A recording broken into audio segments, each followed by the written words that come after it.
about 41 times. The words mercy, peace, and compassion are mentioned about 355 times. Yes, come in. Come on in, Riaz. Sit down, please. Yeah. Contrary to popular belief in most Western cultures, Islam is a religion that preaches peace and tolerance. Yes, Patricia. If Islam truly is a religion that preaches peace, then how come the world's most troubled spots, the West Bank, Afghanistan, Pakistan, Iraq, they're all plagued with Islamic terrorism? Well, that depends on your definition of terrorism. Some might argue that the U.S. invasions of countries like Iraq and Afghanistan are also acts of terrorism. No, those were acts of war to get rid of despotic regimes. Or a means of getting at a country's oil. Conspiracy theories. Well, Yeah? Yes, please. Go ahead, Riaz. Mr. Khan is right. I mean, if we're talking about terrorists, the world's biggest terrorists are the white superpowers. Come on now. No, really, stop and think about it. Explain 9/11. Okay.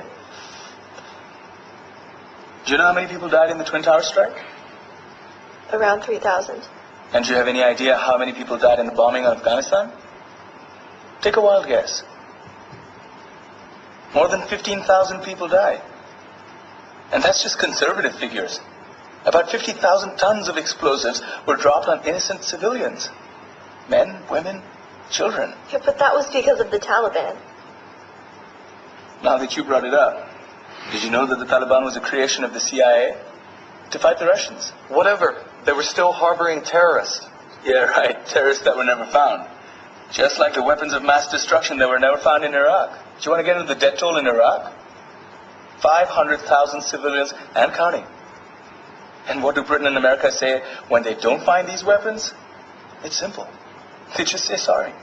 And still refuse to relinquish control of these countries. What are you trying to say? What I'm trying to say is that just because you're American, wear a fancy suit, and call yourself the president, doesn't make you any less of a terrorist.